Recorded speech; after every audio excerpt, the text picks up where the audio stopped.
Welcome to day 2 of 100 Day Stories. Please like and subscribe my channel.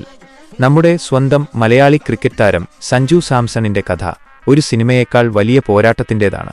തിരുവനന്തപുരത്തെ വിഴിഞ്ഞം എന്ന ഒരു സാധാരണ തീരദേശ ഗ്രാമത്തിൽ നിന്ന് ഇന്ത്യൻ ക്രിക്കറ്റിലെത്തിയ സഞ്ജുവിന്റെ യാത്ര അത്ര എളുപ്പമായിരുന്നില്ല. ഡൽഹിയിൽ ജനിച്ച സഞ്ജു ചെറുപ്പത്തിൽ അവിടെത്തന്നെയാണ് ക്രിക്കറ്റ് പഠിച്ചു തുടങ്ങിയത്. എന്നാൽ ഡൽഹി ടീമിന്റെ ട്രയൽസിൽ സഞ്ജുവിന് സെലക്ഷൻ കിട്ടിയില്ല. മകന്റെ കഴിവിൽ പൂർണ്ണ വിശ്വാസമുണ്ടായിരുന്ന അച്ഛൻ വിശ്വനാഥ് സാവി ഒട്ടും തളർന്നില്ല.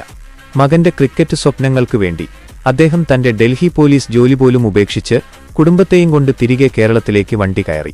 കേരളത്തിനു വേണ്ടി ആഭ്യന്തര ക്രിക്കറ്റിൽ റൺസ് അടിച്ചുകൂട്ടിയ സഞ്ജു IPL-ൽ രാജസ്ഥാൻ റോയൽസിലൂടെയാണ് ലോകശ്രദ്ധ നേടുന്നത്. തന്റെ തകർപ്പൻ ബാറ്റിംഗ് ശൈലി കൊണ്ട് വളരെ പെട്ടെന്ന് തന്നെ സഞ്ജു ആരാധകരുടെ പ്രിയങ്കരനായി മാറി. അങ്ങനെ സഞ്ജു ഇന്ത്യൻ ടീമിൽ അരങ്ങേറ്റം കുറിച്ചു. എന്നാൽ അവിടെ നിന്നങ്ങോട്ട് വലിയൊരു പരീക്ഷണ ഘട്ടമായിരുന്നു. ടീമിൽ മികച്ച പ്രകടനം നടത്തിയിട്ടും പലപ്പോഴും സഞ്ജുവിന് സ്ഥിരമായി അവസരങ്ങൾ ലഭിച്ചില്ല. ഒരു മത്സരം മോശമായാൽ അടുത്ത മത്സരത്തിൽ ടീമിന് പുറത്താവുന്ന അവസ്ഥ. സോഷ്യൽ മീഡിയയിലും ക്രിക്കറ്റ് ലോകത്തും ഒട്ടനവധി വിമർശനങ്ങളും പരിഹാസങ്ങളും സഞ്ജുവിന് നേരിടേണ്ടി വന്നു. മറ്റാരെങ്കിലുമാണെങ്കിൽ ചിലപ്പോൾ തകർന്നു പോയേക്കാവുന്ന പ്രതിസന്ധി ഘട്ടങ്ങൾ. പക്ഷെ സഞ്ജു തന്റെ പുഞ്ചിരി കൊണ്ടും കഠിനാധ്വാനം കൊണ്ടും അതിനെയെല്ലാം നേരിട്ടു.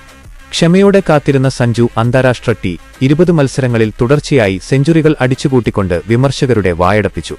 ഇന്ന് അദ്ദേഹം ഇന്ത്യൻ ക്രിക്കറ്റിലെ ഒഴിച്ചുകൂടാനാവാത്ത സാന്നിധ്യമാണ്. ഒപ്പം രാജസ്ഥാൻ റോയൽസിന്റെ അഭിമാനനായ നായകനും.